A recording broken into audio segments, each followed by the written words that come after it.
व्याख्यामुद्रां करसरसिजैः पुस्तकं शङ्खचक्रे बिभ्रद्भिन्नः स्फटिकरुचिरे पुण्डरीके निषण्णः अम्लानश्रीरमृतविशदैरंशुविप्लावयन् मामाविर्भूयादनगमहिमा मानसे वागधीशः।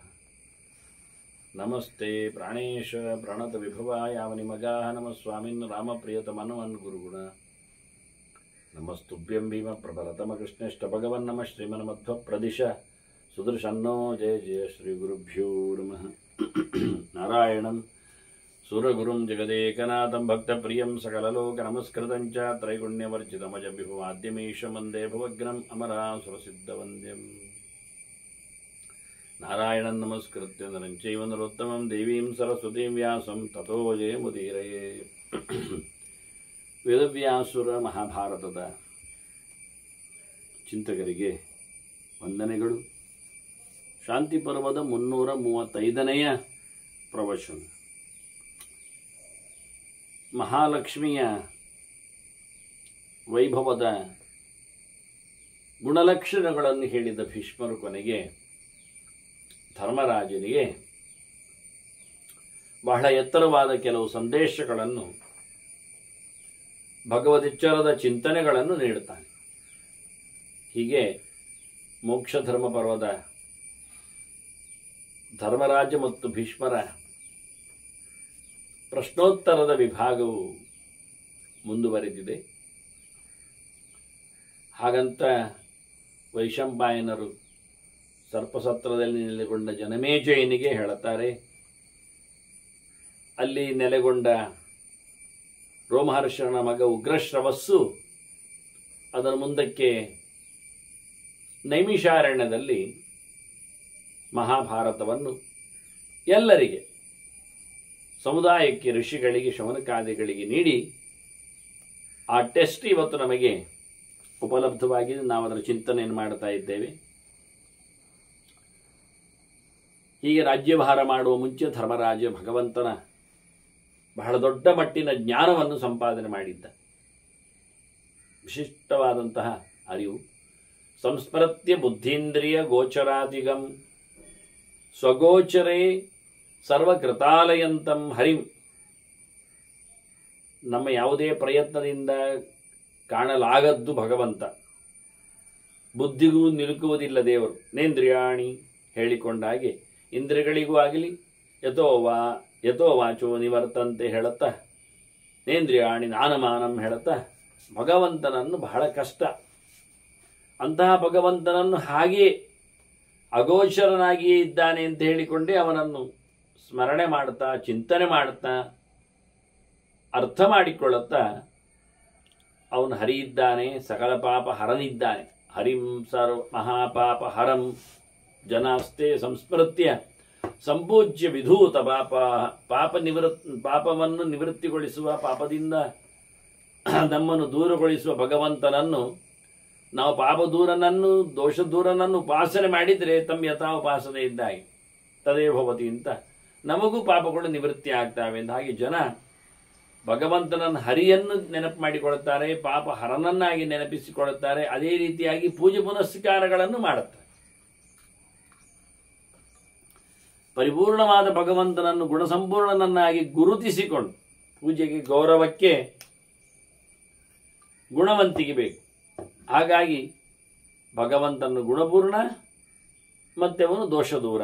ಈ ರೀತಿಯಾಗಿ ಎರಡು ಮುಖ್ಯವಾದ ಆಸ್ಪೆಕ್ಟ್ಗಳಿಂದ ನಾವು ಚಿಂತನೆ ಮಾಡಿದರೆ ನಮ್ಮನ್ನು ಗುಣಾತ್ಮಕನನ್ನಾಗಿಸ್ತಾನೆ, ದೋಷ ದೂರನನ್ನಾಗಿಸ್ತಾನೆ, ಮೋಕ್ಷವನ್ನು ಕೊಡುತ್ತಾನೆ, ಸಂಸಾರದಿಂದ ನಿವೃತ್ತರನ್ನಾಗಿಸ್ತಾನೆ ಅನ್ನೋ ಚಿಂತನೆಯಲ್ಲಿ ಬಹಳ ಸುಂದರವಾಗಿ ಎಲ್ಲರನ್ನೂ ಕಾಣುವವನು ಭಗವಂತ ಇದ್ದಾನೆ. ಭಗವಂತನಿಗೆ ಎಲ್ಲರೂ ಗೋಚರಿಸಿದ್ದಾರೆ. ಎಲ್ಲರಲ್ಲಿಯೂ ಭಗವಂತ ನೆಲೆಗೊಂಡಿದ್ದಾನೆ. ಅವನು ಸಾಕ್ಷಿ, ಎಲ್ಲರನ್ನು ನೋಡಿದ್ದಾನೆ ಹೇಳಿದರೆ ಅವನು ಎಲ್ಲವನ್ನೂ ಸಾಕ್ಷಾದೀಕ್ಷತೆ. ಆದರೆ ನಮಗೆ ಮಾತ್ರ ಆತನ ದರ್ಶನ ಆಗುವುದಿಲ್ಲ. ಅದು ಹೇಗೆ? ಸಂಸ್ಮರಣೆ, ಧ್ಯಾನ, ಚಿಂತನೆ ಕೇಳಿದರೆ ಅದಕ್ಕೊಂದು ಪ್ರೋಸೆಸ್ ಸುಲಭವಾಗಿ ಪ್ರತಿಯೊಬ್ಬರು ಮಾಡಬೇಕಾದ್ದು. ಯಮೈಶ್ಚ ನಿತ್ಯಂ ನಿಯಮೈಶ್ಚ ಸಂಯುತಾ ತತ್ವಂಚ ವಿಷ್ಣೋ ಪರಿಪಶ್ಯಮಾನಾ. ದೇವರ ಬಗ್ಗೆ ಅರಿವು ಬರಬೇಕಾದ್ರೆ ಒಳಗಿನವನ ಎಚ್ಚರ ವಿಷ್ಣು, ಗುಣಪೂರ್ಣನ ದೋಷದೂರನ ಸರ್ಗಳ ಸಾರವತ್ತನಾದನ ಚಿಂತನೆ ಬರಬೇಕಾದ್ರೆ ಮೊದಲು ನಾವು ಯಮಗಳನ್ನು ನಿಯಮಗಳನ್ನು ಪಾಲಿಸಬೇಕು. ಯಮಗಳು ಸಾರ್ವಜನಿಕವಾಗಿ ಸಾಮಾಜಿಕವಾಗಿ ನಮ್ಮಿಂದ ಅಪಚಾರ ಆಗದಂತೆ ನಾವು ಮಾಡಿಕೊಂಡಿರತಕ್ಕಂಥ ಇರುವಿಕೆ ಬದುಕು ಅದು ಯಮ. ಹೊರಗಿನಿಂದ ನಮಗೆ ಮೃತ್ಯು ಬಾರದಂತೆ, ಹೊರಗಿನಿಂದ ನಮಗೆ ಹೊಡೆತ ಬಾರದಂತೆ. ಅದು ಹೇಗೆ ಕೇಳಿದರೆ, ಯಾರಿಗೂ ನಾವು ಹಿಂಸೆ ಮಾಡದಿದ್ದರೆ ಅದು ನಮಗೆ ಯಾರು ಹಿಂಸೆ ಮಾಡೋದಿಲ್ಲ. ಯಾರಿಗೂ ನಾವು ಸುಳ್ಳು ಹೇಳದಿದ್ದರೆ ಅದು ನಮಗೆ ಯಾರು ಸುಳ್ಳು ಹೇಳೋದಿಲ್ಲ.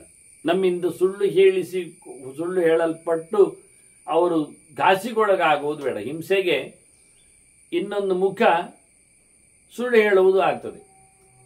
ಖಾಲಿ ಶಾರೀರಿಕವಾದ ಹಿಂಸೆ ಆಗಬೇಕಾಗಿಲ್ಲ, ಮಾನಸಿಕವಾದ ಹಿಂಸೆಯನ್ನು ಕೊಡಬೇಕಾದ್ರೂ ಅವರಿಗೆ ಸುಳ್ಳನ್ನು ನಾವು ಹೇಳಬಹುದು.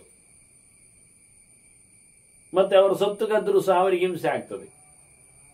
ಅವರಿಗೆ ಹೊಡೆದದ್ದಲ್ಲ, ಅವರ ಮನಸ್ಸಿಗೆ ಘಾಸಿ ಮಾಡಿದ್ದಲ್ಲ, ಆದರೆ ಅವರ ಸೊತ್ತನ್ನು ನಾವು ಎಗರಿಸಿದ್ದೇವೆ ಅನ್ನುವ ನೆಲೆಯಲ್ಲಿ ಅವರಿಗೆ ಅದು ಹಿಂಸೆ ಆಗ. ಆದ್ದರಿಂದ ಕಳ್ಳತನ ಮಾಡದಿರುವುದು, ಮತ್ತೆ ಅವರು ಅಥವಾ ಅವರಿಗೆ ಸಂಬಂಧಪಟ್ಟವರು ಹೆಣ್ಣುಮಕ್ಕಳಿದ್ರೆ ಅಂಥವರ ಮೇಲೆ ಯಾವುದೋ ರೀತಿಯಾದಂತಹ ದುಷ್ಟ ಭಾವನೆಗಳಿದ್ರೆ ಅದು ಅವರಿಗೆ ಕಿರಿಕಿರಿ ಉಂಟು ಮಾಡ್ತದೆ. ಈಗ ಮಾನಸಿಕವಾದ ಕಿರಿಕಿರಿ ದೈಹಿಕವಾಗಿ ಇರಬಹುದು ಅಂಥವರನ್ನೇ ಆಗಿದ್ರೆ. ಹಾಗಾಗಿ ಬ್ರಹ್ಮಚರ್ಯವನ್ನು ಕಾಪಾಡಿಕೊಳ್ಳುವುದು ಅಂದರೆ ಶಾರೀರಿಕವಾಗಿ, ಮಾನಸಿಕವಾಗಿ, ವಾಚಿಕವಾಗಿ ಎನ್ನುವುದು ಹೇಗೆ ಉಂಟೋ ಕಾಮನೆಗಳ ಪರಿತ್ಯಾಗ, ಅದರೊಟ್ಟಿಗೆ ಭಗವಂತನ ಎಚ್ಚರ ಮಾಡಿಕೊಳ್ಳುವಂಥದ್ದು. ಸಮಾಜದಲ್ಲಿ ದೇವರಿದ್ದಾನೆ ಅಂತ ನಂಬುದು. ಅವರಿಗೋಸ್ಕರ ನಾನು ಸುಳ್ಳು ಹೇಳುವುದಿಲ್ಲ, ಕದಿಯುವುದಿಲ್ಲ, ಹಿಂಸೆ ಮಾಡುವುದಿಲ್ಲ ಎನ್ನತಕ್ಕಂಥ ಮೌಲ್ಯಗಳನ್ನು ಅಭಿವೃದ್ಧಿಗೊಳಿಸುವುದು, ಇದು ಮುಖವೇ ಇಷ್ಟಕ್ಕೆ ಕಾರಣ. ಮತ್ತು ಯಾರಿಂದಲಾದಷ್ಟು ಪಡ್ಕೊಳ್ಳದೇ ಇರುವುದು. ಇದರಿಂದ ಸಮಾಜಕ್ಕೆ ಕ್ಷೇಮ. ಅವರು ಪಡಿತಾರೆ ಹೇಳಿ ಇವರು ಕೊಡುವುದು, ಅವರು ಕೊಡ್ತಾರೆ ಹೇಳಿದ್ದು ಕೈ ಒಡ್ಡುವುದು, ಅದು ಮುಂದುವರಿತಾ ಹೋಗ್ತದೆ. ಮತ್ತೆ ಎಲ್ಲದಕ್ಕೂ ನಿರೀಕ್ಷೆ ಆಗ್ತದೆ, ಮತ್ತೆ ಅವರಿಗೂ ಕೊಡ್ಲಿಕ್ಕೊಂದು ಜಾಗ ಕಾಣುತ್ತದೆ. ಹೀಗಾಗಿ ಅದು ಯಾವುದನ್ನು ಯಾರಿಂದಲೂ ಪಡೆದುಕೊಳ್ಳುವುದಿಲ್ಲ ಅಂತ ಮಾಡಿಕೊಂಡಾಗ ಅವರು ಕೊಡಲಿಕ್ಕೆ ಬರುವುದಿಲ್ಲ, ಅವರಿಂದ ಸಂಕರಕ್ಕೆ ಇವ ಒಳಗಾಗುವುದಿಲ್ಲ. ಇದು ಸುಸ್ಥಿತಿಯ ಸಮಾಜವನ್ನು ನಿರ್ಮಾಣ. ಯಾರೊಬ್ಬನು ಹಾಗೆ ಕೈ ಒಡ್ಡಬಾರದು ಅಂತ ಹೇಳಿಕೊಂಡು ಅವರವರ ಪಾಡಿಗೆ ಅವರವರ ಕೆಲಸದಲ್ಲಿ ಅವರವರ ಸೊತ್ತುಗಳ ಸಂಪಾದನೆಯಲ್ಲಿ ಬದುಕಬೇಕೆನ್ನುವ ಒಂದು ಮೌಲ್ಯವನ್ನು ಅಭಿವೃದ್ಧಿಗೊಳಿಸುವುದು.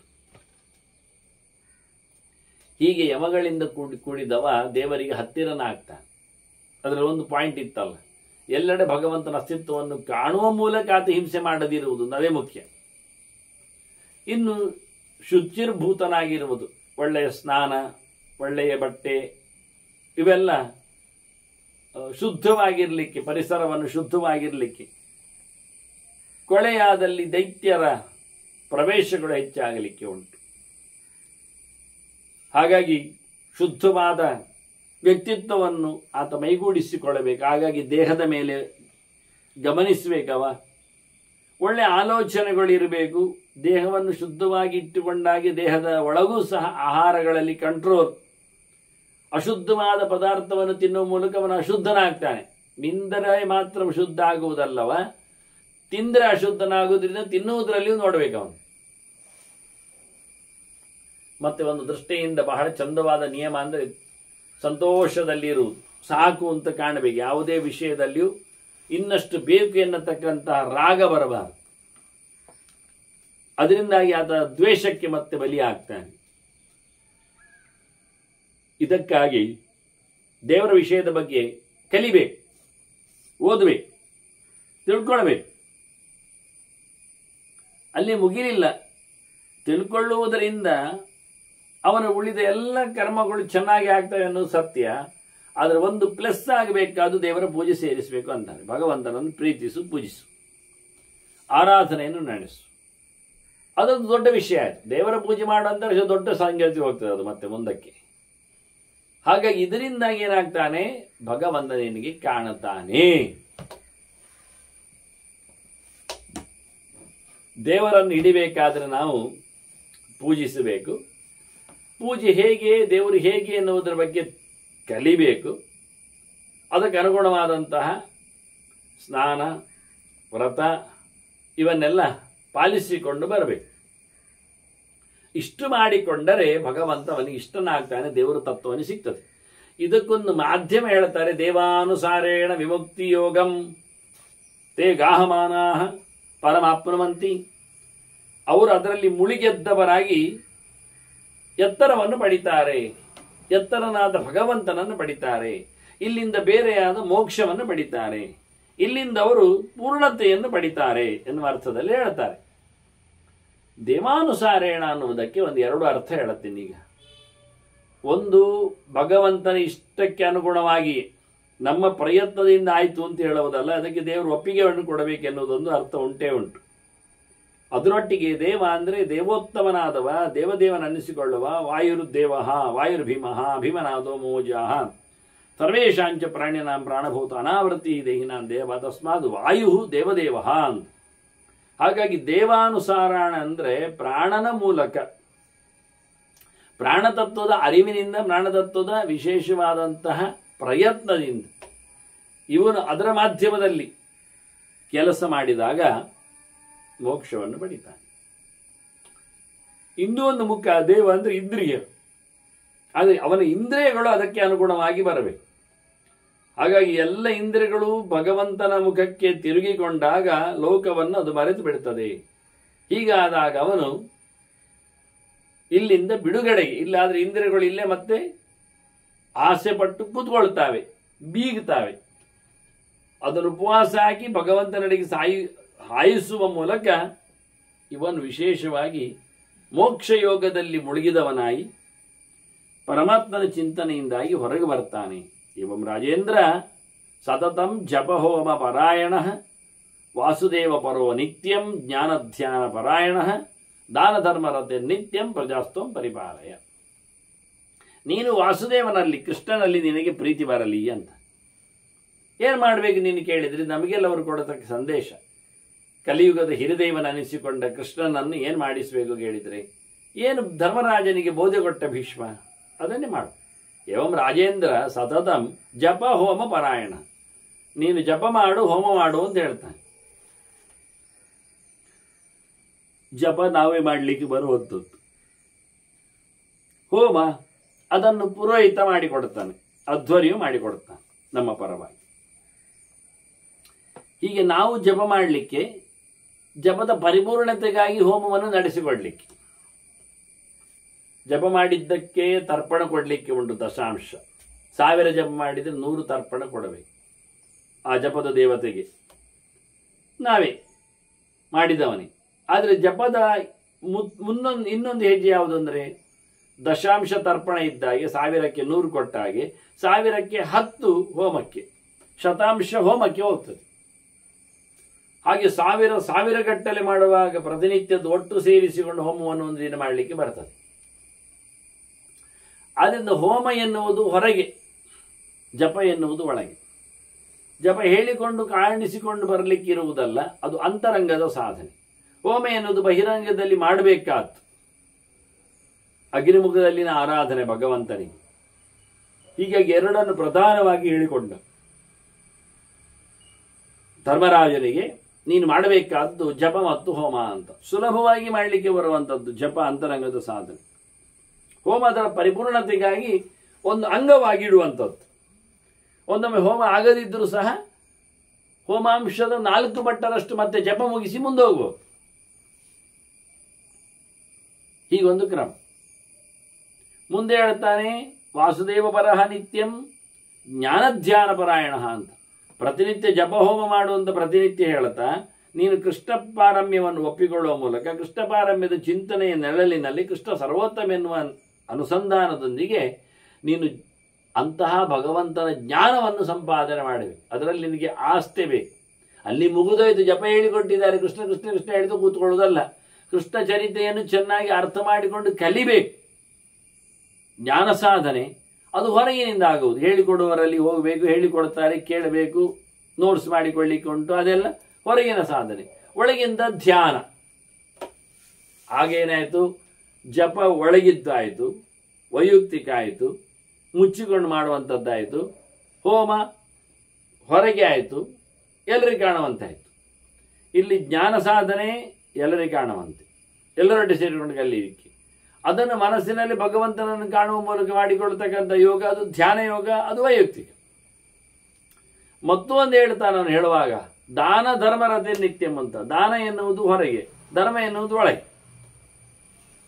ತನ್ನ ಪಾಡಿಗೆ ತಾನು ಕೆಲಸ ಮಾಡುವುದು, ಸ್ವಧರ್ಮವನ್ನು ನಡೆಸಿಕೊಡುವುದು ಇನ್ಯಾರಿಗೂ ತಿಳಿಸ್ಲಿಕ್ಕೆ ತೋರಿಸಲಿಕ್ಕೆ ಅಲ್ಲ. ರಾಜ ಮಾಡುವಾಗ ಈ ರೀತಿಯಾಗಿ ಅಲ್ಲ, ತೋರಿಸಿಕೊಡ್ಲಿಕ್ಕೋಸ್ಕರ ಮಾಡುವುದಲ್ಲ, ಸಹಜವಾಗಿ. ಯಾಕೆಂದ್ರೆ ಧರ್ಮ ಗುಟ್ಟಾಗಿರ್ಬೇಕು ಮಾಡಿತ್ತು. ಅದು ಹೇಳಿಬಿಟ್ರೆ ಅದರದ್ದು ಧರ್ಮಾಕ್ಷರತಿ ಕೀರ್ತನ ಆದದ್ದು, ಹೇಳಿದ ನಂತರ ಅದರ ಪವರ್ ಹೋಗ್ತದೆ.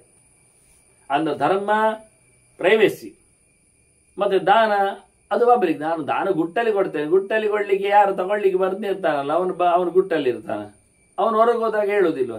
ಅನ್ನ ದಾನ ಎಲ್ಲರಿಗೂ ಪಬ್ಲಿಕ್ಕಲ್ಲಿ ಬೇಕಾದ್ದನ್ನು ಕೊಡುವಂಥದ್ದು ಎಲ್ಲ ಬಗೆಯ ದಾನ ಉಂಟು. ಆ ಜಾಗ ಕೊಡ್ಲಿಕ್ಕಿರ್ತದೆ, ಅಭಯ ಕೊಡ್ಲಿಕ್ಕಿರ್ತದೆ, ಕೆಲವು ಕಡೆಯಲ್ಲಿ ಕಳ್ಳಗಾಕರನ್ನು ಬಡಿದು ಬರಬೇಕಾಗ್ತದೆ. ಹೀಗಾಗಿ ಅನೇಕ ಆಯಾಮಗಳಲ್ಲಿ ಈ ಚಿಂತನೆಯನ್ನು ಭೀಷ್ಮರು ಹೇಳುತ್ತಾರೆ.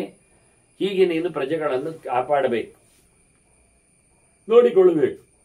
ಪ್ರಜೆಗಳನ್ನು ನೋಡಿಕೊಳ್ಳುವಲ್ಲಿ ಜಪಹೋಮ ಬಿಡುವಂತಿಲ್ಲ, ದಾನ ಧರ್ಮವನ್ನು ಕಮ್ಮಿ ಮಾಡುವಾಗಿಲ್ಲ, ಜೊತೆಯಲ್ಲಿ ವಿಶೇಷವಾದಂಥ ಜ್ಞಾನಧ್ಯಾನಕ್ಕೆ ಒತ್ತು ಕೊಡಲೇಬೇಕು. ವಿಶೇಷೇಣ ಅದರಲ್ಲಿಯೂ ಸಹ ಪ್ರಧಾನವಾಗಿ ಅವನು ಹೇಳುತ್ತಾನೆ, ಯಾವತ್ತೂ ಸಹ ಭಗವಂತನನ್ನು ನೀನು ಅರ್ಚಯೇಥಾಹ ತ್ವಂ ಮತ್ತೆ ಸತತಂ ಸಮುಪಾಸ್ವಾಚ. ನೀನು ಕೃಷ್ಣನನ್ನು ಅರ್ಚನೆ ಮಾಡು ನಾಮ ಮಂತ್ರಗಳಿಂದ, ಅದು ಜಪದ ಒಂದು ಮುಂದುವರಿಕೆ. ಅರ್ಚನೆಗೆ ಕೃಷ್ಣನನ್ನಿಟ್ಕೋ, ಜೊತೆಯಲ್ಲಿ ಅವನನ್ನೇ ಉಪಾಸವ, ಹತ್ತಿರ ಹೋಗಿ ಅವನಲ್ಲಿ ನೀನು ಉಪಾಸನೆಗೆ ದೂರ ಹೋಗಬೇಡ ಕೃಷ್ಣನಿಂದ ಅನ್ನುವ ಅರ್ಥ ಬರುವ ಹಾಗೆ. ದೇವರಿಂದ ದೂರ ಹೋಗಲಿಕ್ಕಿಲ್ಲ, ದೇವರನ್ನೇ ನಂಬು, ದೇವರನ್ನೇ ಮೆಚ್ಚಿಸು, ದೇವರಿಗೆ ಇದನ್ನೆಲ್ಲ ಸಮರ್ಪಿಸಿ ಅನ್ನುವ ಮಾತನ್ನು ಅರ್ಥ ಮಾಡಿಕೊಳ್ಳಿಕ್ಕಾಗ್ತದೆ. ಧರ್ಮರಾಜ ಕೇಳುತ್ತಾನೆ, ಈಗಾಗಲೇ ಕೆಲವು ಗುಣವಂತಿಕೆಯ ಬಗ್ಗೆ ಭೀಷ್ಮರು ಹೇಳಿದರು. ಲಕ್ಷ್ಮಿಯ ಸ್ಥಾನಮಾನಗಳನ್ನೆಲ್ಲ ತಿಳಿಸಿದ್ರು. ಹಾಗಾಗಿ ವ್ಯಕ್ತಿಯಲ್ಲಿರಬೇಕಾದ ಕೆಲವು ಧರ್ಮಗಳ ಬಗ್ಗೆ ಚಿಂತನೆ ಮಾಡಿದಾಗ ಇಲ್ಲೇನು ಭೀಷ್ಮರು ಹೇಳುತ್ತಾರೆ, ನೀನು ತಿಳಿದವರು ಭಗವಂತನಡೆಗೆ ಮೋಕ್ಷಕ್ಕೆ ತೆರಳುತ್ತಾರೆ, ವಿಮುಕ್ತಿ ಯೋಗದ ಬಗ್ಗೆ ಮಾತಾಡಿದ್ರಲ್ಲ, ಅದು ಹೇಗೆ ಹೋಗುವುದು ಒಂಚೂರು ಹೇಳಬೇಕು ಅಂತ ಮೆಲ್ಲಕ್ಕೆ ಪ್ರಶ್ನೆ ಕೇಳುತ್ತಾನೆ. ಅದು ಯಾವ ರೀತಿಯಾಗಿ ಪ್ರಾಪ್ನೋತಿ ಬ್ರಹ್ಮಣಃ ಸ್ಥಾನಂ ಯತ್ ಪರಂ ಪ್ರಕೃತೇ ಧ್ರುವಂ. ಅದು ಧ್ರುವ ಸ್ಥಾನ, ಹಿಂದೆ ಬಾರದ ತಾಣ, ಅದು ಭಗವಂತನೆಡೆಗೆ ಸಾಗುವಂಥದ್ದು, ಮೋಕ್ಷವನ್ನು ಪಡೆಯುವಂಥದ್ದು. ಬ್ರಹ್ಮನ ಸ್ಥಾನ, ಭಗವಂತನ ಸ್ಥಾನ ಪಡೆಯುವುದು. ಅದು ಬ್ರಹ್ಮ ಅಂದರೆ ಚತುರ್ಮುಖ ಅಲ್ಲ, ನನಗೆ ಗೊತ್ತು. ಯತ್ ಪರಂ ಪ್ರಕೃತೇ, ಪ್ರಕೃತಿಗಿಂತಲೂ ಆಚೆಗೆ ಮಹಾಲಕ್ಷ್ಮಿಗಿಂತಲೂ ಮಿಗಿಲಾದ ಸ್ಥಾನ ಅದು. ಅದನ್ನು ಪಡೆಯುತ್ತಾರೆ. ಅದರ ಬಗ್ಗೆ ಹೇಳಿದೆ ಪಡೆಯುವ ವಿಷಯದಲ್ಲಿ. ಅವರು ಎಂಥವರು, ಹೇಗಿದ್ದಾರೆ ಬೇಕು ನನಗೆ. ಕಿಂ ಶೀಲಃ, ಕಿಂ ಸಮಾಚಾರಃ, ಕಿಂ ವಿದ್ಯಾ, ಕಿಂ ಪರಾಕ್ರಮಃ. ಅವನ ತಾಕತ್ತು ಏನು, ಅವನ ಕಲಿಕೆ ಏನು, ಅವನ ಸಮಾಚಾರ ವಿಷಯ ಅಥವಾ ಅವನದ್ದು ಇರುವಿಕೆ, ಅವನು ಮಾಡತಕ್ಕಂಥ ಕೆಲಸಗಳು, ಅದರೊಟ್ಟಿಗೆ ಅವನು ಎಂಥವನು, ಅವನ ಗುಣಲಕ್ಷಣ, ವ್ಯಕ್ತಿತ್ವ ಪರಿಚಯ, ಇಷ್ಟು ನನಗೆ ಬೇಕು ಅಂತ ಕೇಳುತ್ತಾನೆ. ಹಾಗಾಗಿ ಅಂಥವರು ಭಗವಂತನೆಡೆಗೆ ಸಾಗುವುದು ನನಗೆ ಅರ್ಥ ಆಗಿದೆ. ಎಂಥವರಿದ್ದಾಗ ಸಾಕ್ತಾರೆ ಹಿಂದೆ ಬಾರದ ತಾಣಕ್ಕೆ, ಪ್ರಕೃತಿಯಿಂದಲೂ ಮಿಗಿಲಾದ ಭಗವಂತನ ಜಾಗಕ್ಕೆ ಎಂದು ಕೇಳಿಕೊಂಡಾಗ ಭೀಷ್ಮರು ಹೇಳುತ್ತಾರೆ, ಬಹಳ ಸುಲಭವಾಗಿ ಅದಕ್ಕೆ ಸಂಬಂಧಪಟ್ಟಂತೆ ಹೇಳುತ್ತಾರೆ. ನಾವು ನೋಡಬೇಕಾದಷ್ಟೇ. ಮೋಕ್ಷ ಧರ್ಮೇಶು ನಿಯತಃ ಲಘ್ವಾಹಾರ ಜಿತೇಂದ್ರಿಯ ಪ್ರಾಪ್ನೋತಿ ಬ್ರಹ್ಮಣಃ ಸ್ಥಾನಂ ತತ್ ಪರಂ ಪ್ರಕೃತೇ ಧ್ರುವಂ. ನೀನು ಕೇಳಿದಂತೆ ಶಾಶ್ವತವಾದ ನೆಲೆ, ಲಕ್ಷ್ಮಿಗಿಂತಲೂ ಮಿಗಿಲಾದಂತಹ ಸ್ಥಾನ, ಪ್ರಕೃತೇ ಪ್ರಾಕೃತವಾದ ಪ್ರಪಂಚಕ್ಕಿಂತ ಆಚೆ ನಿಂತ ಸ್ಥಾನ. ಅದರಲ್ಲಿ ಯಾರು ಏನು, ಎಂತಹ ಕಲಿತವರು, ಎಂಥ ಆಚಾರವಂತರು, ಎಷ್ಟು ಪರಾಕ್ರಮಶಾಲಿಗಳು ಅಂತೆಲ್ಲ ಕೇಳ್ತೀಯಲ್ಲ. ಅದಕ್ಕೆ ಭೀಷ್ಮರು ಹೇಳ್ತಾರೆ, ಸುಲಭವಾದ ಒಂದು ಉತ್ತರ ಹೇಳ್ತಾರೆ. ಮೋಕ್ಷ ಧರ್ಮೇಶು ನಿಯತಃ. ಯಾರು ಮೋಕ್ಷ ಧರ್ಮದಲ್ಲಿ ನಿರಂತರವಾಗಿ ನೆಲೆಗೊಂಡಿದ್ದಾನೋ, ಅದನ್ನು ಇಷ್ಟಪಟ್ಟು ನಡೆಸಿಬಿಡ್ತಾನೋ, ಅವನು ನಮಗೆ ಬೇಕು ನಿಜವಾಗಿ. ಅವನು ಪ್ರಾಪ್ನೋತಿ ಬ್ರಹ್ಮಣಃ ಸ್ಥಾನಂ ತತ್. ಅಂತ ಉತ್ತಮೋತ್ತಮವಾದ ಬ್ರಹ್ಮನ ಸ್ಥಾನ ಅನಿಸಿಕೊಂಡದ್ದು ಪ್ರಕೃತಿಗಿಂತ ಮಿಗಿಲಾದ ಸ್ಥಾನ. ಅದು ಬ್ರಹ್ಮ ಅಂದರೆ ಚತುರ್ಮುಖ ಅಲ್ಲ, ಅದಕ್ಕಿಂತ ಮಿಗಿಲಾದದ್ದು ಅಂತ ಅರ್ಥ. ಅಂತಹ ಒಂದು ಸ್ಥಾನವನ್ನು ಪಡಿತಾನೆ. ಯಾರವನು?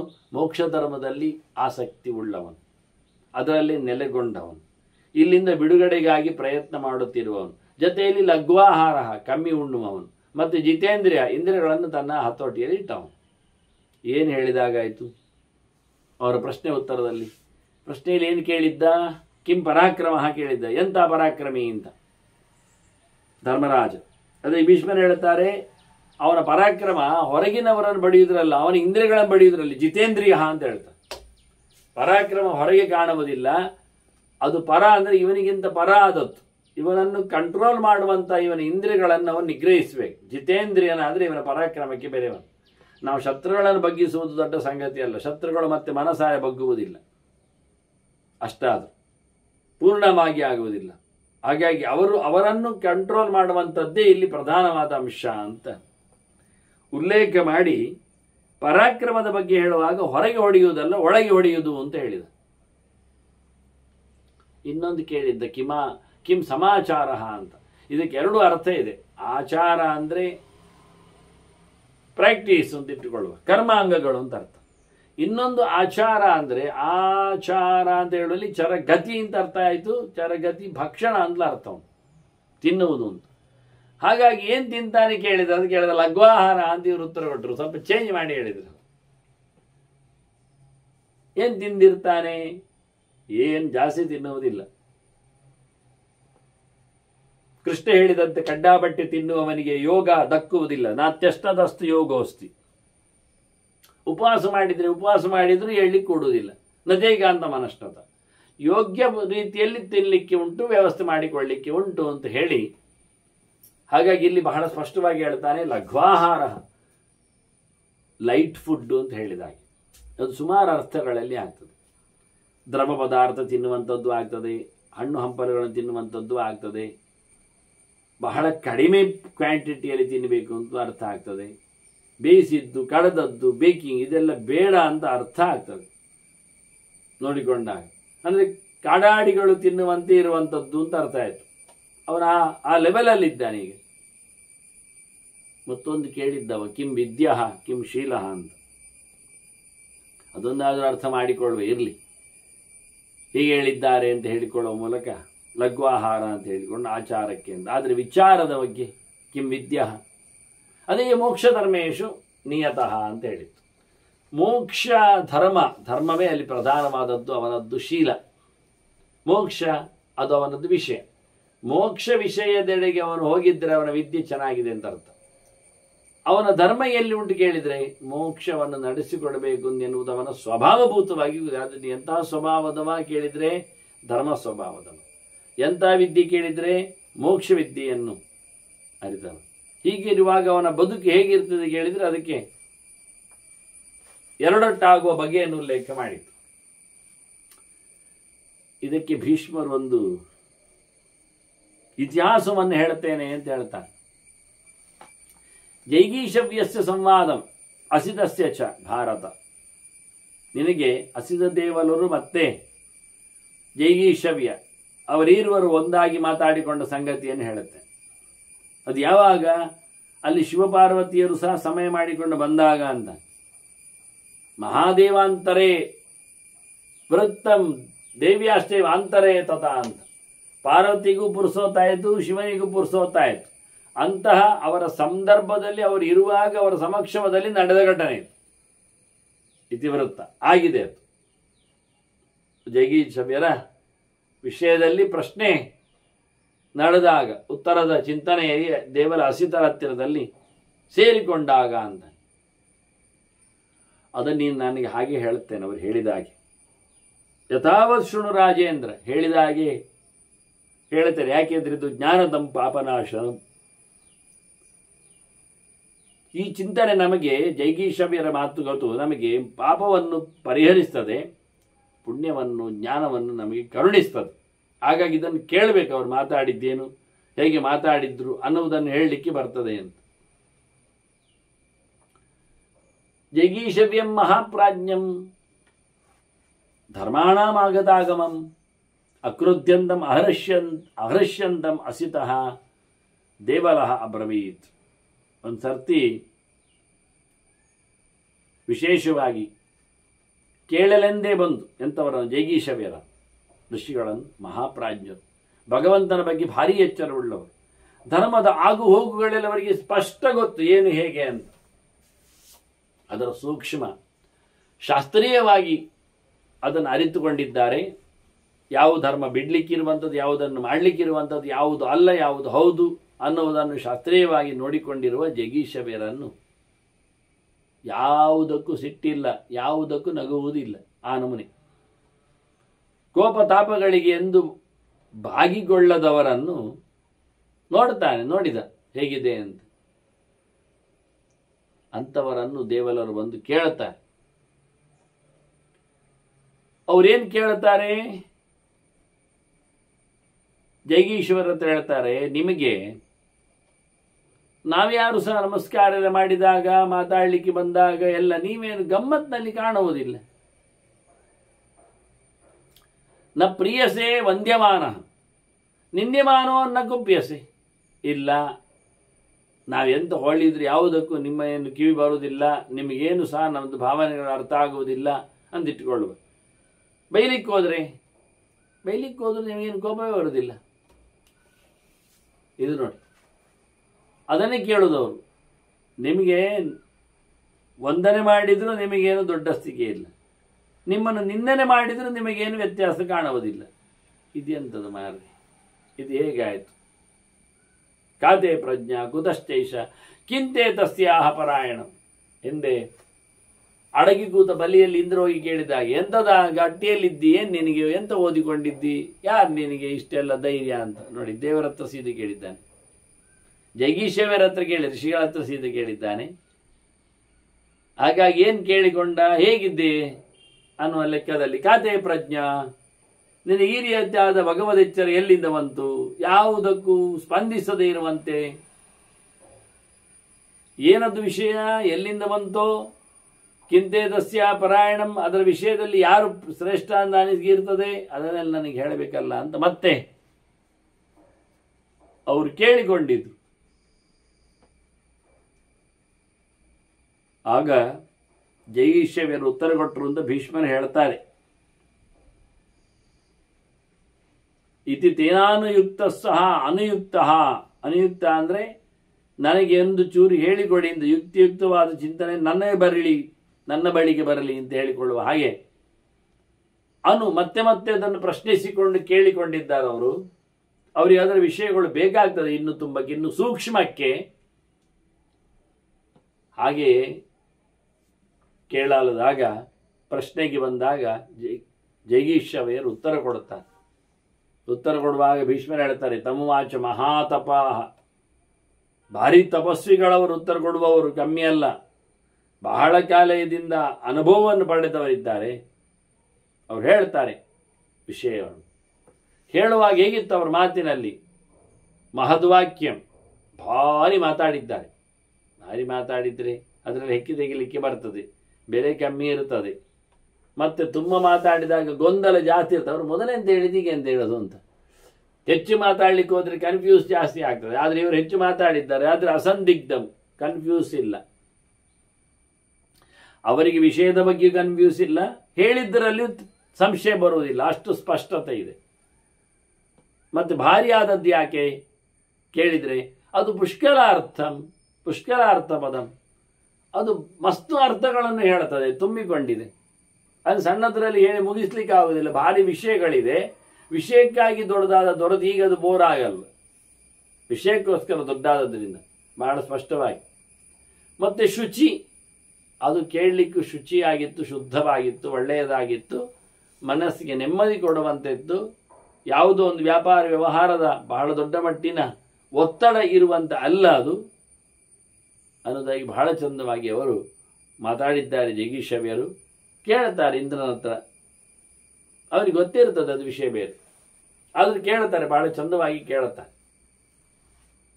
ಯಾಗತಿಹಿ ಅಂದರೆ ಅವರ ಪ್ರಶ್ನೆಗೆ ಸರಿಯಾಗಿ, ಯಾಗತಿಹಿ ಯಾ ಪರಾಕಾಷ್ಠ ಯಾ ಶಾಂತಿ ಪುಣ್ಯಕರ್ಮಣಂ ತಾಂ ತೇಹಂ ಸಂಪ್ರವಕ್ಷ್ಯಾಮಿ ಯಾಮಾಂ ಪೃಚ್ಛಸ್ಯ ವೈದ್ವಿಜ, ನೀನು ನನ್ನ ಹತ್ರ ಕೇಳ್ತಾ ಇದ್ದೀಯಲ್ಲ, ಅದರಿಂದ ನಿನಗೆ ನಾನು ಅದರ ನೆಲೆ ಯಾವುದು, ಎಲ್ಲಿಂದ ಬಂದಿದೆ, ಎಲ್ಲಿ ನಿಲ್ತದೆ ಅನ್ನೋದರ ಸೂಕ್ಷ್ಮ ಅರಿವನ್ನು ಕೊಡ್ತೇನೆ ಅನ್ನುವುದಾಗಿ ಬಹಳ ಚಂದವಾಗಿ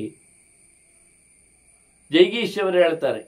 ಎಲ್ಲರಿಗೂ ಯಾವುದು ಪರಮೋಚ್ಚವಾದ ಡೆಸ್ಟಿನೇಷನ್, ಗತಿಯೋ ಗಮ್ಯ ಸ್ಥಳವೋ, ಯಾವುದು ಅರಿವಿನಲ್ಲಿ ಅತ್ಯಂತ ಎತ್ತರವಾದದ್ದು ಅಂತ ತಿಳ್ಕೊಂಡು ಯಾವುದು ಅತ್ಯಂತ ಎತ್ತರದ ಸಂಗತಿಯಾಗಿದ್ದಾನೋ ಅವನೇ ಸಹ ಕಾಷ್ಟ ಸಹ ಪರಾಗತಿಯಿಂದ ಕೊನೆಯ ಡೆಸ್ಟಿನೇಷನ್, ಹೋಗಿ ಮುಟ್ಟಿ ಸೇರಬೇಕಾದಂಥ ತಾಣ, ಅದರ ಬಗ್ಗೆ ಹೇಳುತ್ತೆ. ಮತ್ತೆ ಪೂರ್ಣವಾದಂಥ ಆನಂದವನ್ನು ಪಡೆಯುವ ನೆಲೆ ಅದು. ಯಾ ಶಾಂತಿ ಪುಣ್ಯ ಕರ್ಮಣ, ಮಾಡಿದೆಲ್ಲ ಒಳ್ಳೆ ಕೆಲಸಗಳಿಗೆ ಫಲ ಕೊಡುವ ಜಾಗ ಅದು ಅನಿಸಿದೆ. ಅಂತ ಸಂಗತಿಯನ್ನು ನಿನಗೆ ನಾನು ಹೇಳ್ತೇನೆ ಕೇಳಿದ್ದಕ್ಕೆ ಅಂತ ಹೇಳ್ತಾರೆ. ನಿಂದತ್ಸು ಚ ಸಮಾನಿತ್ಯಂ ಪ್ರಶಂಸತ್ಸು ಚ ಕೇವಲ ಪ್ರಶಂಸಚ್ಚ ದೇವಲ. ಓ ದೇವರನ್ನೇ, ಯಾರಾದರೂ ಬೈದರೂ ಯಾರು ಹೊಗಳಿದ್ರು ಸುಮ್ಮನೆ ಇರಬೇಕು, ಸಮಸ್ಥಿತಿಯನ್ನು ಕಾಪಾಡಿಕೊಳ್ಳಬೇಕು. ಎಷ್ಟು ಜನರೇ ಕೂಗಿರಲಿ, ಎಷ್ಟು ಕಮ್ಮಿ ಮಟ್ಟದಲ್ಲಿ ಕೂಗು ಬರಲಿ. ಆದ್ರಿಂದ ಯಾವುದಕ್ಕಾದರೂ ನಿಂದನ್ಸುತ ಸಮಾನಿತ್ಯಂ ಪ್ರಶಂಸತ್ಸು, ನಿಂದೆಗೆ ಪ್ರಶಾಂತಕ್ಕೆ ಅಂದರೆ ವಿಶೇಷವಾದಂಥ ಪ್ರಶಂಸೆಗೆ ಯಾವುದೇ ರೀತಿಯಾದ ಕಿವಿ ಕೊಡದೆ ಸಮನಾಗಿರುವುದು. ನಿನ್ನವಂತಿಜ ಏತೇಷ, ಮತ್ತೆ ಅವರು ಅಪಲಾಪವನ್ನು ಮಾಡ್ತಾರೆ. ಹೀಗೆ ಸುಮ್ಮನಿದ್ದದ್ದಕ್ಕೂ ಅಪಲಾಪದಿಂದ ಎಳಿಲಿಕ್ಕೆ ನೋಡ್ತಾರೆ. ಆಗಲೂ ಮೌನ, ಇದು ದೊಡ್ಡ ಗುಣ ಅಂತ. ಉತ್ತರ ಕೊಡಲಿಕ್ಕೆ ಇಲ್ಲ ಅಂತಲ್ಲ, ಉತ್ತರ ಕೊಡದಿರುವುದು ಚಂದ ಅಂತ. ಸಮಯಂ ಸುಹೃದಂಚಯತ್, ಇದು ಸಮಯ, ಇದು ಸಮಯ ಅಲ್ಲ ಎನ್ನುವ ಎಚ್ಚರ. ಅದರೊಟ್ಟಿಗೆ ಇದು ಮಾಡಿದ್ದದ್ದರ ಫಲ, ಇದು ಒಳ್ಳೆಯ ಕೆಲಸ, ಇದು ಹಾಳು ಕೆಲಸ, ಇದು ಹಾಳು ಕೆಲಸದ ರಿಸಲ್ಟ್, ಇದು ಒಳ್ಳೆಯ ಕೆಲಸದ ಕತೆ ಎನ್ನುವ ಯೋಚನೆಯಿಂದ ಯಾವುದಕ್ಕೂ ಎಂದಕ್ಕೂ ಎಂದಿಗೂ ಸಹ ಯಾವುದೇ ರೀತಿಯಾದಂಥ ನೆಲೆ ಇಲ್ಲದೆ ನಿಲ್ಲುವಂಥ ಕತೆ ಒಂದು ದೃಷ್ಟಿಯಿಂದ. ಉಕ್ತಾಶ್ಚನ ವಿವಕ್ಷಂತಿ ವಕ್ತಾರಂ ಅಹಿತೇಹಿತಂ, ಹಾಳು ಮಾಡುವುದರಲ್ಲೇ ಅವನಿಗೆ ಆಸೆ. ಅಂಥವನು ಹೇಳಿಕೊಂಡಿದ್ರು ಏನು ಮಾತಾಡುವುದಿಲ್ಲ. ಇವನು ಹೇಳಬೇಕು ಅಂತ ಇವನಿಗೆ ವಿರೋಧವೇ ಇಲ್ಲ. ಯಾರು ಏನೇ ಬೈದಿರುಕೊಳ್ಳಿ, ಅವಮಾನ ಮಾಡಿಕೊಳ್ಳಿ, ಅದಕ್ಕೆ ಉತ್ತರ ಕೊಡದೇ ಇರತಕ್ಕಂಥ ಪರಿಸ್ಥಿತಿ ಇವನದ್ದು. ಅಷ್ಟು ಶುಭ್ರವಾಗಿರುತ್ತಾನೆ. ಪ್ರತಿಹಂತುಂ ನ ಚೇಚ್ಛಂತಿ ಅಂತಾರಂಭೈ ಮನೀಷಿನ, ಅವರು ಮನೀಷಿಗಳಲ್ವಾ, ಬುದ್ಧಿವಂತರಲ್ವಾ, ತಲೆ ಇದ್ದವರಲ್ವಾ, ಯೋಚನೆ ಹೆಚ್ಚು ಮಾಡಿದವರಲ್ವಾ. ಹೀಗಾಗಿ ಅವರು ಯಾರನ್ನು ಸಹ ಯಾವುದಕ್ಕೂ ಸಹ ಹಿಂಸೆ ಮಾಡುವುದಿಲ್ಲ. ಅವರಲ್ಲಿಯೂ ನೋವು ಮಾಡಿಕೊಂಡವನನ್ನು ಸಹ ಒಂದು ದೃಷ್ಟಿಯಿಂದ ಅವರು ವಿರೋಧಿಸುವುದಿಲ್ಲ. ಅನ್ಯಾಯ ಮಾಡಿದವರ ಮೇಲೆ ಅನ್ಯಾಯ ಮಾಡದ್ದಷ್ಟು ಮೈಂಡ್ ಕಂಟ್ರೋಲ್ ಅವರಲ್ಲಿದೆ. ಸಿಕ್ಕದ್ದರ ಬಗ್ಗೆ ಅವರಲ್ಲಿ ಏನು ಅತ್ಯಾಸಕ್ತಿ ಇಲ್ಲ. ಸಿಗಲಿಕ್ಕಾಗಿ ಅವರು ಸಿಕ್ಕೇ ಸಿಗುತ್ತೆ ಹೇಳಿಕೊಂಡು ಹಠ ಹಿಡಿಯುವುದೂ ಇಲ್ಲ. ಮತ್ತು ಇದ್ದದ್ದರಲ್ಲಿ ತೃಪ್ತಿಯನ್ನು ಪಡಿತಾರೆ. ಬಾಡದ್ದರಲ್ಲಿ ಏನು ಸೇರಿಕೊಳ್ಳುವುದಿಲ್ಲ, ನಡೆದದ್ದರಲ್ಲಿ ನೋವು ಅನುಭವಿಸುವುದಿಲ್ಲ. ಆ ರೀತಿ ಅವರು ಪ್ರಾಪ್ತ ಯಾವುದೆಲ್ಲ ಬಂದಿದೆ, ಪ್ರಾಪ್ತ ತಮನು ಒಂದು ದೃಷ್ಟಿಯಿಂದ ಬಂದದ್ದನ್ನು ಅನುಭವಿಸಿಕೊಳ್ಳುತ್ತಾರೆ, ಬಾರದೇ ಇದ್ದದ್ದನ್ನು ಅಪ್ರಾಪ್ತ ಮನುಷ್ಯೋಚಂತೆ. ಅವರು ಯಾವುದು ಸಿಗಲಿಲ್ಲ, ಸಿಗುವಂಥದ್ದಿತ್ತು, ಅದು ಸಿಗದೇ ಹೋಗಿದೆ ಅಂತ ಹೇಳಿಕೊಂಡು ಅದು ಅಳುವುದಿಲ್ಲ. ಅವರು ಪ್ರಾಪ್ತ ಕಾಲಾನಿ ಕುರ್ವತೆ, ಬಂದಾಗ ಬರ್ತದೆ ಅಂತ ಈ ಕಾಲದ ನಿರೀಕ್ಷೆಯಲ್ಲಿ ಇರ್ತಾರೆ ಹೊರತುಪಡಿಸಿ ಬಂದದ್ದು ಕಾಲದಲ್ಲಿ ಇದ್ದದ್ದನ್ನು ಅನುಭವಿಸಿಕೊಳ್ತಾರೆ ಹೊರತು ಬರಬೇಕು ಅಂತ ಹಠ ಹಿಡಿಯುವುದಿಲ್ಲ. ನಚಾತೀತಾನಿ ಶೋಚಂತಿ, ಕಳೆದೋದದ್ದಕ್ಕೂ ಮುಗಿದೋದಕ್ಕೂ ಅದರ ಬಗ್ಗೆಯೂ ಸಹ ಅವರು ಗಮನ ಹರಿಸುವುದಿಲ್ಲ. ಒಟ್ಟಾರೆ ಹಿಂದೆ ಹೇಳಿದ ಹಾಗೆ ವರ್ತಮಾನದಲ್ಲಿ ಬರ್ತಾನೆ. ಕಳೆದದ್ದರ ಬಗ್ಗೆ ಬರುವುದರ ಬಗ್ಗೆ ಅವರಲ್ಲಿ ಯಾವುದೇ ರೀತಿಯಾದ ಒತ್ತಡಗಳು ಇಲ್ಲ, ನಡೆಸಲು ತರಾತುರಿಗಳಿಲ್ಲ.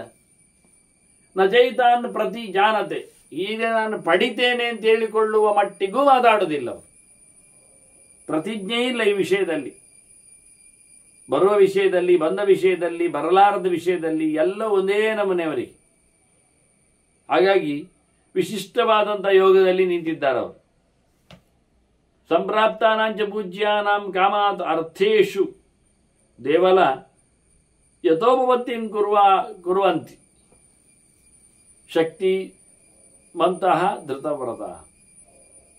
ಯಾರಾದರೂ ಡೊನೇಷನ್ಗೆ ಅಂತ ಇಟ್ಟುಕೊಳ್ಳುವ, ಸಂಪತ್ತಿಗಾಗಿ ಬಂದರು ಅಂತ ಹೇಳಿದರೆ ಅವರು ಯೋಗ್ಯರಾಗಿದ್ದರೆ, ಬಯಸಿ ಕೇಳಿಕೊಂಡಿದ್ರೆ, ಅವರ ಸೇವೆ ಮಾಡ್ತಾ, ಅವರ ಉಪಸತ್ತಿ ಮಾಡ್ತಾ, ಅವರ ಎದುರುಗೊಳ್ಳುತ್ತಾ, ಅವರನ್ನು ಅತಿಥಿಯನ್ನಾಗಿ ಇಟ್ಟುಕೊಳ್ಳುತ್ತಾ ಇದ್ದದ್ದರಲ್ಲಿ ಶಕ್ತಿ ಮೀರಿ ಸಹಾಯ ಮಾಡುತ್ತಾರೆ. ಅದು ವ್ರತದ ಚೌಕಟ್ಟಿನಲ್ಲಿ ಬಂದಿದ್ದಾರೆ ಕೊಡುವುದಲ್ಲ, ಏನು ಕೆಲಸ ಅಂತ ನೋಡಿಕೊಂಡು ವ್ರತವನ್ನು ಉದ್ಧಾರ ಮಾಡುವ ನೆಲೆಯಲ್ಲಿ ಅವರಿಗೆ ಬೇಕಾದಂತಹ ಸಂಗತಿಗಳನ್ನು ಕೊಡ್ತಾ ಇತ್ತು. ಕೊಡ್ತಾರೆ. ಪಡೆಯುವುದಿಲ್ಲ ಅಂದ ತಕ್ಷಣ ಪಡೆಯುವುದಿಲ್ಲ ಅಷ್ಟೇ ಅಲ್ಲ, ಕೊಡುವುದಿಲ್ಲ ಅಂತ ಹೇಳಲಿಲ್ಲಲ್ಲ. ಹೇಗೆ ಕೊಡ್ತಾರೆ ಅನ್ನೋದಕ್ಕೆ ಇವತ್ತು ಕೆಲವು ಮಾತುಗಳನ್ನು ಹೇಳಿತ್ತು. ಬೇರೆ ಬೇರೆ ಮಾಧ್ಯಮಗಳಿವೆ ಅಂತ. ಆ ರೀತಿಯಾಗಿ ಏಕವಿದ್ಯಾ ಮಹಾಪ್ರಾಜ್ಞಾ ಜಿತಕ್ರೋಧಾ ಜಿತೇಂದ್ರಿಯಾ ಮನಸ ಕರ್ಮಣ ವಾಚ ನಾಪರುದ್ಯಂತಿ ಕಸಿ. ಯಾರಿಗೂ ವಿರೋಧ ಮಾಡುವುದಿಲ್ಲ, ಹೊಡೆಯುವುದಿಲ್ಲ, ಬಡಿಯುವುದಿಲ್ಲ. ಅವರವರ ಪಾಡಿಗೆ ಅವರವರು ಅಷ್ಟೇ. ಆ ರೀತಿಯಾಗಿ ಒಂದೇ ಪ್ರಕಾರವಾದ ವಿದ್ಯೆ, ಮೋಕ್ಷ ವಿದ್ಯೆಯೆಡೆಗೆ ಬದುಕುವ ವಿದ್ಯೆ ಅಲ್ಲ, ಇನ್ನೊಬ್ಬರನ್ನು ಘಾಸಿಗೊಳಿಸುವ ಕಥೆ ಅಲ್ಲ. ಭಾರಿ ಬುದ್ಧಿವಂತರು, ದೇವರ ಬಗ್ಗೆ ತುಂಬ ಎಚ್ಚರ ಆದವರು. ಅಂಥವರು ಕೋಪವನ್ನು ನಿಲ್ಲಿಸಿಕೊಂಡವರು, ಇಂದ್ರಿಯ ನಿಗ್ರಹವುಳ್ಳವರು, ಮನಸ ಕರ್ಮಣ ವಾಚ ನಾಪರಾಧ್ಯಂತಿ. ಮಾನಸಿಕವಾಗಿ, ಭೌತಿಕವಾಗಿಯೂ, ಅದು ವಾಚಿಕವಾಗಿಯೂ ಯಾರನ್ನು ನಿಂದೆಗೆ ಒಳಪಡಿಸುವುದಿಲ್ಲ, ಕೇಳಿಕೊಂಡವರನ್ನು ಮೂದರಿಸುವುದೂ ಇಲ್ಲ. ಒಂದು ದೃಷ್ಟಿಯಿಂದ ಇಂಥವರವರು ಯಾರಿಗೂ ಉಪದ್ರವ ಮಾಡದವರಿದ್ದಾರೆ. ಅನೇರ್ಷವಃ ನ ಚ ಅನ್ಯೋನ್ಯಂ ಹಿಂಸಂತಿ ಕದಾಚನ. ಹಿಂಸೆ ಆಗುವುದು ಯಾವಾಗ ಅಂದರೆ ಅವನಲ್ಲಿ ಇದ್ದದ್ದು ನನ್ನಲ್ಲಿ ಇಲ್ಲ ಅಂದಾಗ, ಅದು ಬೇಕು ಅನಿಸಿಕೊಂಡಾಗ. ಹೀಗೆ ಪರಸ್ಪರರಾಗಿ ಎಲ್ಲರಿಗೂ ಇಲ್ಲ. ಯಾರೊಬ್ಬನಿಗೂ ಮತ್ತೊಬ್ಬನಲ್ಲಿರ್ತಕ್ಕ ಸೊತ್ತುಗಳ ಮೇಲೆ ಅಭಿಲಾಷೆಗಳಿಲ್ಲ, ಆಗಲೇಬೇಕು ಅಂತ ಹಠ ಇಲ್ಲ. ಅವನಲ್ಲಿ ಅವನು, ಇವನಲ್ಲಿ ಇವನು, ಅವನಲ್ಲಿ ಅವನ ಅಷ್ಟೇ. ಒಂದೇ ಕಡೆಯಲ್ಲಿ ಇರ್ತಾರೆ. ಇದು ಬಂದಾಗ ಆಗಿದ್ರೂ ಯಾರಿಗೂ ಏನು ಇಲ್ಲ. ಈ ರೀತಿಯಾಗಿ ಬಹಳ ಸುಂದರವಾಗಿ ಯಾರನ್ನೂ ಹಿಂಸಿಕೊಳ್ಳದೆ, ಯಾರ ಸೊತ್ತಿನ ಮೇಲೂ ಆಸೆ ಪಡದೆ, ಇನ್ನಷ್ಟು ಬೇಕು ಒಂದು ಯೋಚನೆ ಇಲ್ಲದೆ ಬದುಕುವವರು. ಇನ್ನೊಂದು ಕಡೆಯಿಂದ ನಜ ಜಾತೂಪದಪ್ಯಂತೆ ಧೀರಾಹ ಪರ ಸಮೃದ್ಧಿ. ಅವರ ಭಾರಿ ಲಾಭ ಅವರಲ್ಲಿದ್ದಾರೆ ಹೇಳಿಕೊಂಡು ಇವರಿಗೆ ಹೊಟ್ಟೆಗೆ ಹೆಚ್ಚು ಆಗುವುದಿಲ್ಲ. ಹಾಗೆ ಎರಡು ಮುಖದಳಿಂದ ಯಾರು ಯಾವ ಸೊತ್ತು ಬೇಕು ಅಂತ ಹೇಳಿಕೊಂಡು ಯಾರೊಬ್ಬರು ಹೊಟ್ಟೆ ಹೊಡೆದುಕೊಳ್ಳುವುದಿಲ್ಲ ಇನ್ನೊಬ್ಬರದ್ದು. ಅಷ್ಟೇ ಅಲ್ಲದೆ ಬೇಕು ಅಂದವ ನೇರವಾಗಿ ಕೇಳಿಕೊಂಡದ್ದಕ್ಕೆ ಅವನಿಗೆ ಇದ್ದವರು ಕೊಟ್ಟು ಬಿಡ್ತಾರೆ, ಅದರಲ್ಲೇ ಗಮ್ಮತ್ತು ಮಾಡಿಕೊಂಡು ಹೋಗ್ತಾರೆ. ಹೀಗಾಗಿ ಮತ್ತೊಬ್ಬರ ಸಮೃದ್ಧಿ ನೋಡಿಕೊಂಡು ಹೊಟ್ಟೆಗೆ ಕಿಚ್ಚು ಪಡುವುದು, ಬೇಕು ಅಂತ ಅವರಿಗೆ ಅನಿಸಿಕೊಳ್ಳುವುದು, ಇದು ಯಾವುದೂ ಇಲ್ಲ. ಬೈದರು, ಹೊಗಳಿದ್ರು ಒಂದೇ ನಮನಿ. ನಿಂದಾ ಪ್ರಶಂಸೆ ಚ ಅತ್ಯರ್ಥನ್ನ ವದಂತಿ ಪರಸ್ಯ ಚ ನದ ನಿಂದಾ ಪ್ರಶಂಸಾಭ್ಯಾಂ ವಿಕ್ರಿಯಂತೆ ಕದಾಚ. ಬೈದಾಗ ಹೊಗಳಿದಾಗ ವ್ಯತ್ಯಾಸ ಕಾಣುವುದಿಲ್ಲ ಇವರಲ್ಲಿ. ಎಲ್ಲ ಒಂದೇ ಬಗೆ ವ್ಯತ್ಯಾಸ ನಡೆಸುವುದೇ ಇಲ್ಲ, ಬರುವುದೇ ಇಲ್ಲ. ಇನ್ನೊಬ್ಬರದು ನಿಂದೆ ಸ್ತೋತ್ರಕ್ಕೆ ಹೋಗುವುದಿಲ್ಲ. ಯಾರನ್ನು ಸುಮ್ಮನೆ ವ್ಯರ್ಥವಾಗಿ, ಅತ್ಯರ್ಥಂ ಶಬ್ದ ಆಗಿದ್ದರಿಂದ ವ್ಯರ್ಥವಾಗಿಂದ ಮತ್ತು ಸುಮ್ಮನೆ ಸಂದರ್ಭ ಇಲ್ಲದೆ ಇದ್ದಾಗ ಅಂತಲೂ ಅರ್ಥ. ಅಂಥವರು ಬಹಳ ಪರಿಪೂರ್ಣರಾಗಿ ಇದ್ದಿರ್ತಾರೆ. ಯಾರನ್ನು ಹೊಗಳುವುದಿಲ್ಲ, ತೆಗೊಳ್ಳುವುದಿಲ್ಲ. ಇವರು ಯಾರನ್ನು ಹೆಗೊಳ್ಳಿಕ್ಕೆ ತೆಗೊಳ್ಳಿಕ್ಕೆ ಇವರು ಆಗುವಾಗಲೂ ಇಲ್ಲ. ನಜನಿಂದ ಪ್ರಶಂಸಾಭ್ಯ ವಿಕ್ರಿಯಂತೆ. ಯಾವುದೇ ಪ್ರಕಾರದಲ್ಲಿ ವಿಕಾರವನ್ನು ಇವರು ಹೊಂದುವುದಿಲ್ಲ. ಸರ್ವತಶ್ಚ ಪ್ರಶಾಂತಾಯಿ ಸರ್ವಭೂತ ಹಿತೇರತ. ಎಲ್ಲರ ಮೇಲೆ ಇವರಿಗೆ ಪ್ರೀತಿ ಇದೆ. ಎಲ್ಲ ವಿಷಯದಲ್ಲಿ ಪ್ರಶಾಂತವಾದಂತಹ ಕಥೆ ಬರುತ್ತೆ. ಇರುವಿಕೆ ಅಷ್ಟು ಅದ್ಭುತವಾಗಿದೆ. ನ ಕ್ರುದ್ಯಂತಿ ನ ಹೃಷ್ಯಂತಿ ನಾಪರಾಧ್ಯಂತಿ ಎಂದು ಹೇಳಿದ್ದನ್ನೇ ಮತ್ತೊಮ್ಮೆ ಒಟ್ಟು ಸೇರಿಸಿ ಹೇಳ್ತಾರೆ. ಯಾರ ಮೇಲೆ ಸೇಡು ಇಲ್ಲ, ಕೋಪ ಇಲ್ಲ, ತಾಪ ಇಲ್ಲ, ಅನ್ಯಾಯ ಮಾಡುವುದಿಲ್ಲ, ಅಪರಾಧ ನಡೆಸುವುದಿಲ್ಲ, ಹೆಚ್ಚಿನ ಮಟ್ಟಿನಲ್ಲಿನ ಸಂತೋಷವನ್ನು ಅನುಭವಿಸುವ ಮೆರವಣಿಗೆಯೂ ಇಲ್ಲ. ಸಮತ್ವಂ ಯೋಗ ಉಚ್ಯತೆ ಹೇಳಿದಾಗ ಎಲ್ಲವನ್ನು ತುಲ್ಯ ಸ್ಥಿತಿ ಹೇಳಿಕೊಂಡು, ತುಲ್ಯ ಸ್ತುತಿ ನಿಂದ ಅಂದ. ತುಲ್ಯ ನಿಂದಾಸುತಿ ಹೇಳಿಕೊಂಡ ಹಾಗೆ ನಿಂದೆ ಮಾಡಲಿ ಸ್ತೋತ್ರ ಮಾಡಲಿ ಒಂದೇ ಪ್ರಕಾರವಾದಂತಹ ಮನೋಭೂಮಿಕೆಯನ್ನು ಗಟ್ಟಿ ಮಾಡಿಕೊಂಡವ ಅಂತ. ಇಂಥವನು ಯಾವುದಕ್ಕೂ ಹೆದರಿಕೊಳ್ಳುವುದೂ ಇಲ್ಲ, ಯಾರ ಮೇಲೆ ಅಪರಾಧವನ್ನು ಮಾಡುವುದಿಲ್ಲ. ವಿಮುಚ್ಯ ಹೃದಯ ಗ್ರಂಥಿಂ ಚಂಕ್ರಮ್ಯಂತೆ ಯಥಾ ಸುಖಂ. ಅವರಿಗೆ ಯಾವುದೇ ರೀತಿಯಾದ ಹೃದಯ ಪ್ರಿಯ ಮುಚ್ಚಿತ್ಕಂ ಅಂತ ಅರ್ಥ ಮಾಡಿಕೊಂಡ್ರೆ, ಪ್ರೀತಿ ಎನ್ನುವ ಒಂದು ಕಥೆ ಇಲ್ಲ ಅವರಲ್ಲಿ, ಯಾವುದನ್ನು ಹಚ್ಚಿಕೊಳ್ಳುವುದು ಅಂತಲೇ ಇಲ್ಲ. ಹಾಗಿದ್ದರೆ ಮಾತ್ರ ಒಂದು ಗಂಟು ಬಿದ್ದಿರ್ತದೆ. ಆ ಗಂಟೆಯಲ್ಲಿ ಸಡಿಲಾಗುತ್ತೋ ಅಥವಾ ಬಿದ್ದೋಗುತ್ತೋ ಅಂತ ಅದಕ್ಕೆ ಮತ್ತೆ ಒದ್ದಾಟಗಳಿರ್ತಾರೆ. ಇವರು ಯಾರನ್ನು ಹಚ್ಚಿಕೊಳ್ಳದೆ ಸುಖವಾಗಿ ತಿರುಗ್ತಾ ಇದ್ದಾರೆ. ಇವರ ಹೆಜ್ಜೆಯಲ್ಲಿ ಯಾರು ಕಾಲಿಗೆ ಕಟ್ಟಿಕೊಂಡವದ್ದಿಲ್ಲ. ದಾರಾಗಾರಾಧಿವಾರಾಹ ಕಿಮಿಹ ಸುಖಕರಾಹ ಸ್ನೇಹ ಭಾಷೆ ನಿಬದ್ಧಾಹ ಅಂತ ವಾದಿರಾಜರು ಹೇಳಿದಾಗೆ, ಆಸೆ ಎನ್ನುವ ಸಂಕಲೆಗಳಿಂದ ಮನೆ ಮಂದಿಗಳನ್ನು ಕಟ್ಟಿಹಾಕೊಂಡವ ಸಂಸಾರ ಸಾಗರದಲ್ಲಿ ಇಳಿದು ದಾಟಬೇಕು ಅಂದ್ರೆ ಸಾಧ್ಯ ಉಂಟಾ? ಅದು ಭಾರವನ್ನು ಹೊತ್ತವ ಮೂಟೆಯ ಜೊತೆಯಲ್ಲಿ ಅಡಿಗೆ ಹೋಗಿ ಬಿಡುತ್ತಾನೆ, ನೀರಡಿಗೆ. ಅದು ಮೂಟೆ ಬಿಟ್ಟರೆ ಆಯ್ತು ಮೇಲೆ ಬರ್ತಾನೆ ಅಂದರೆ, ಮೂಟೆಯನ್ನು ಕಾಲಿಗೆ ಕಟ್ಟಿಕೊಂಡಿದ್ದಾನೆ, ಬಿಟ್ಟು ಬರೋದು ಹೇಗೆ? ಅದನ್ನು ಮೂಟೆ ಎಳೀತವನ ಜಗ್ಗುತ್ತದೆ ಕೆಳಗೆ. ಹಾಗಾಗಿ ಇವರು ಯಾವುದೇ ರೀತಿಯಾದಂತಹ ಪ್ರೀತಿಯ ಗಂಟನ್ನು ಹಾಕಿಕೊಳ್ಳದೇ ಇರುವುದರಿಂದ ಆರಾಮವಾಗಿ ತಿರುಗ್ತಾ ಇದ್ದಾರೆ. ಇವರ ಹೆಜ್ಜೆಯಲ್ಲಿ ಎಲ್ಲಿಯೂ ಸಹ ವಿಘ್ನ ಇಲ್ಲ, ಅಡೆತಡೆ ಇಲ್ಲ. ಆ ರೀತಿಯಾಗಿರತಕ್ಕಂತಹ ಎಲ್ಲವನ್ನು ತೊರೆದವರು, ಎಲ್ಲರ ಸಂಗತಿಯನ್ನು ಸಂಬಂಧವನ್ನು ತೊರೆದವರು ಆರಾಮವಾಗಿದ್ದಾರೆ. ನತೇಶಾಂ ಬಾಂಧವ ಹಸಂತಿ ಯಚಾನೇಶನ ಬಾಂಧವ. ಇವರು ಯಾರಿಗೂ ಬಂಧುಗಳಲ್ಲ, ಇವರಿಗೆ ಯಾರು ಬಂಧುಗಳಿಲ್ಲ. ನನಗೆ ಗಮ್ಮತ್ತೊಂದು, ಬಂದು ಹೋಗುವವರು, ವಿಚಾರಿಸಿಕೊಳ್ಳುವವರು, ಹೇಗಿದ್ದೀರಿ ಕೇಳೋರು, ಎದುರಲ್ಲೇ ಕಾಣ್ತದೆ ಅವರು ಇರೋದು. ಅಂದರೆ ಅವರ ಮನಸ್ಸಿನೊಳಗೆ ಸಾಯಲಿಲ್ವಾ ಅಂತ ಅನಿಸಿಕೊಂಡಿರ್ತದೆ ಏನೋ. ಇವರಿವಾಗಿ ಕೇಳೋದು, ಅವರವರನ್ನಾಗಿ ಹೇಳೋದು, ಹೇಗಿದ್ದೀರಿ ಅಂತ. ಹಾಗಾಗಿ ಇವನಿಗೆ ಅದೇ ಅನಿಸುವುದು. ಅದು ಇವನಿಗೆ ಯಾರು ಬಂಧುಗಳೇ ಇಲ್ಲ, ಯಾರನ್ನು ಬಂಧುಗಳು ಮಾಡಿಕೊಳ್ಳುವುದೂ ಇಲ್ಲ.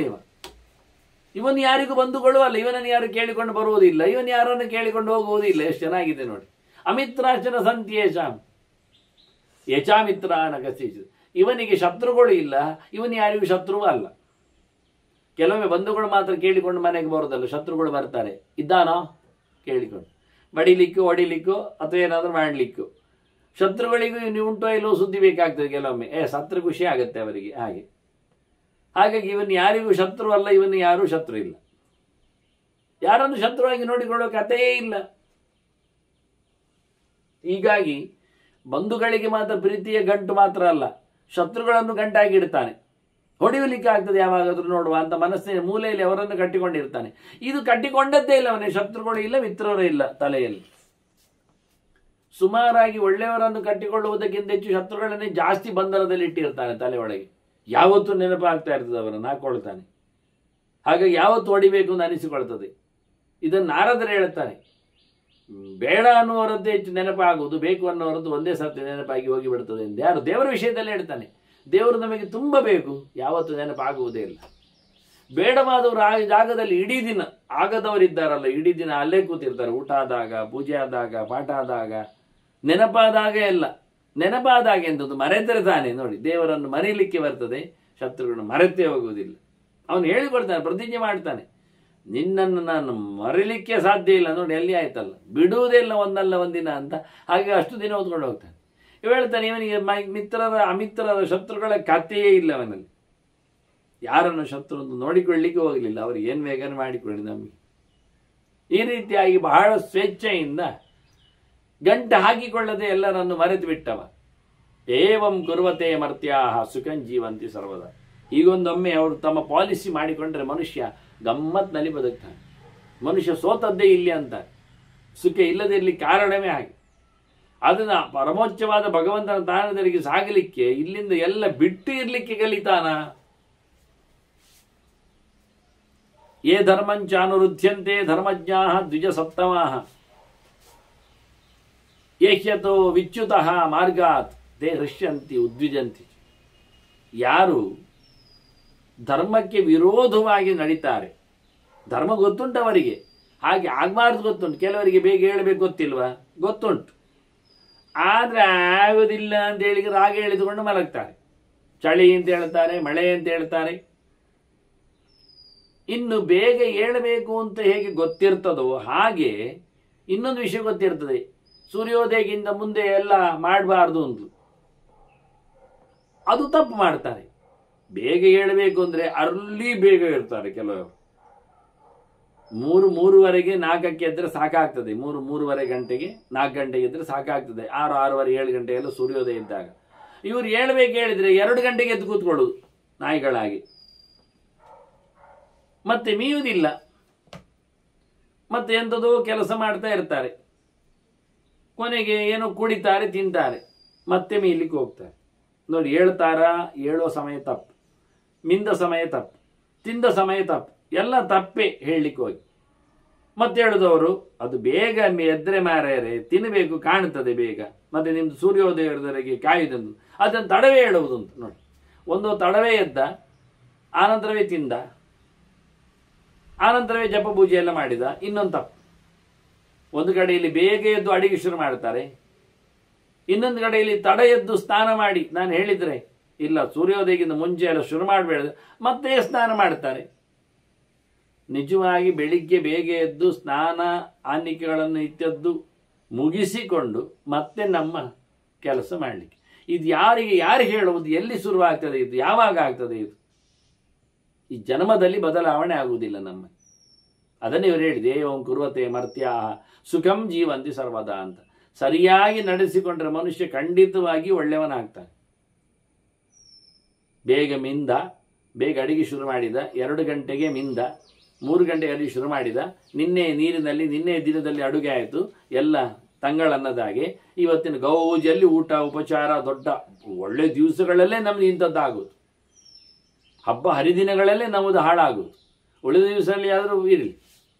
ಹೀಗಾಗಿ ಪೂರಾ ಹಾಳು. ಅಷ್ಟು ಜನರಿಗೆ ಹಾಳು ಊಟ ಮಾಡಿಸಿದ, ಸಾವಿರಾರು ಜನರಿಗೆ ಊಟ ಅಂತ ಹೇಳಿಕೊಂಡು ಮಧ್ಯರಾತ್ರಿಯಿಂದಲೇ ಮಿಂದು ಅಡಿಗೆ ಶುರು ಮಾಡಿ ಅದನ್ನು ಅವರಿಗೆಲ್ಲ ಬಳಸಿ ಒಂದಿಷ್ಟು ಪಾಪದ ರಾಶಿ. ಅದೇ 10 ಜನರಿಗೆ ನೀವು ಬೆಳಿಗ್ಗೆ ನಂತರ ಬಿದ್ದು ಸಹವಾಸ ಮಾಡಿ ಅಡುಗೆ ಮಾಡಿ ಹಾಕಿದ್ರು 1,00,000 ಜನರು ಊಟ ಮಾಡಿದ ಪುಣ್ಯ ಬರ್ತದೆ. ಇದೆಲ್ಲ ಕಳ್ಕೊಳ್ತಾ ಇದ್ದೇವೆ ನಾವು, ಸತ್ಯ ಹೇಳುತ್ತಾ ಇದ್ದೇನೆ. ಹಾಗಾಗಿ ಧರ್ಮಕ್ಕೆ ವಿರೋಧವಾಗಿ, ಧರ್ಮಜ್ಞ, ಧರ್ಮ ಗೊತ್ತುಂಟವನು ಯಾವುದು ಅಂತ, ಆದರೆ ವಿರೋಧವಾಗಿ ಮಾಡ್ತಾ ಇದ್ದಾನೆ. ಮಾಡಿದವ ಈ ಮಾರ್ಗದಿಂದ ಬಿದ್ದೋಗ್ತಾನೆ, ಹೊಂಡಕ್ಕೆ ಬೀಳುತ್ತಾನೆ. ಬಿದ್ದೋದವನಿಗೆ ಧರ್ಮದ ಜಾಡು ತಪ್ಪಿದ್ದರಿಂದ ಅವನಿಗೆ ಸಂಕಟ ಆದಾಗ ಉದ್ವೇಗಕ್ಕೊಳಗಾಗ್ತಾನೆ, ಗಮ್ಮತ್ತಾದಾಗ ಮಜಾಕ್ಕೆ ಓಡಿಬಿಡ್ತಾನೆ. ಅವನು ನಗುವುದುಂಟು, ಅಳುವುದುಂಟು. ಯಾಕೆ? ಅವನು ಧರ್ಮ ಮಾರ್ಗದಿಂದ ಜಾರಿದ್ದಾನೆ, ಅದರ ಪ್ರಕಾರ ಮಾಡ್ತಾ ಇಲ್ಲ, ತಪ್ಪಿಸಿಕೊಂಡಿದ್ದಾನೆ. ಗೊತ್ತುಂಟು ಅವನಿಗೆ. ಎಂತ ಮಾಡುವ? ಸಹಜವಾಗಿ ನಮ್ಮಲ್ಲಿ ಹೇಳಿಕೊಂಡ ಹಾಗೆ ಏಕಾದಶಿ ಅಂದರೆ ಇದು ಪುರಾಣಗಳಲ್ಲಿ ಬಂದ ಹಾಗೆ ಭಗವಂತನ ದಿನ ಆಗ್ಲಿಕ್ಕೆ ಹೋಗಿ ಲಕ್ಷ್ಮಿಯಾದಿಗಳಿಂದ ಹಿಡಿದು, ಲಕ್ಷ್ಮೀ ಬ್ರಹ್ಮಾದಿಗಳಿಂದ ಎಲ್ಲರೂ ಆ ದಿನ ಏನು ಆಹಾರವನ್ನು ಪಡೆಯುವುದಿಲ್ಲ. ಹಾಗಾಗಿ ಯಾವ ಮಾಧ್ಯಮಗಳಲ್ಲಿಯೂ ಪೂಜೆ ಪುನಸ್ಕಾರಗಳು ಆಗುವುದಿಲ್ಲ. ನಾನು ದೇವರಿಗೆ ಕೊಡೋದು, ಆದರೆ ಬ್ರಾಹ್ಮಣನ ಮಾಧ್ಯಮದಲ್ಲಿ ಕೊಡ್ತಾ ಇದ್ದೇನೆ, ಅವನು ತಿನ್ನಲಿ, ಆಗುವುದಿಲ್ಲ. ಪ್ರತೀಕಗಳು ಉಪಯೋಗಿಸಿಕೊಳ್ಳಿಕ್ಕೆ ಬರುವುದಿಲ್ಲ, ಆಗುವುದಿಲ್ಲ. ಆವತ್ತು ಗೋವಿನ ಮಾಧ್ಯಮದಲ್ಲಿ ಪೂಜೆ ಪುನಸ್ಕಾರ ಮಾಡ್ತೇನೆ, ಇಲ್ಲ, ಅಧಿಕೃತ ಅಲ್ಲ. ಹಾಗಾಗಿ ಯಾವ ಮಾಧ್ಯಮದಲ್ಲಿಯೂ ದೇವರ ಸೇವೆ ಅಂತ ಹೇಳಿಕೊಂಡು ಊಟೋಪಚಾರಗಳು ಮಾಡಲಿಕ್ಕಿಲ್ಲ. ಉಪವಾಸ ಅಂತ, ಇದು ಪುರಾಣ ಕಾಲದ್ದು. ಅದನ್ನ ಅಗ್ನಿಯು ಒಂದು ಪ್ರತೀಕದಲ್ಲಿ ಸೇರ್ತಾನೆ, ಅವನ ಮಾಧ್ಯಮದಲ್ಲಿ ಮಾಡ್ತೇನೆ ಅಂದರೆ ಅದು ಆಗುವುದಿಲ್ಲ. ಆದ್ರಿಂದ ಆವತ್ತು ಹೋಮ ಇಲ್ಲ, ಪಿತೃಗಳು ಪ್ರತೀಕರು, ಆವತ್ತು ಶ್ರಾದ್ದ ಇಲ್ಲ, ಆವತ್ತು ಗೋಗ್ರಾಸಾದಿಗಳಿಲ್ಲ, ಬ್ರಾಹ್ಮಣಾರಾಧನೆ ಇಲ್ಲ, ಎಲ್ಲ ಗೊತ್ತಿದೆ ಎಲ್ಲರಿಗೂ. ಆದರೂ ಏಕಾದಶಿ ಯಾವುದೋ ಒಂದು ಸಂದರ್ಭ ಹೇಳಿಕೊಂಡು ಹೋಮ ಮಾಡುವುದು ಬಿಡುವುದಿಲ್ಲ, ಮತ್ತೆ ತಪ್ಪಿಸುವುದು. ಇದು ಹೇಗೆ ಸಾಧ್ಯ ಆಗ್ತದೆ? ಮತ್ತೆ ಗೊತ್ತಿಲ್ಲ, ಗೊತ್ತುಂಟು, ಮಾಡುವುದು, ಮತ್ತೆ ಅದಕ್ಕೆ ಹೆಸರು ಹೇಳುದು ಸಂಪ್ರದಾಯ ಅಂತ. ನನಗೆ ಅದು ಕೇಳಿ ಕೇಳಿ ಜಿಟ್ಟು ಹಿಡಿದು ಹೋಗಿದೆ. ಶಾಸ್ತ್ರಕ್ಕೆ ಅನುಗುಣವಾದದ್ದಲ್ಲದೇ ಇದ್ರೆ ಯಾವತ್ತೂ ಅದು ಆಗುವುದಿಲ್ಲ. ಅದು ನಿಂತವರು ಧರ್ಮ ಮಾರ್ಗದಿಂದ ಬದಿಗೆ ಬೀಳ್ತಾರೆ ಅಂತ ಹೇಳಿಬಿಡ್ತಾರೆ.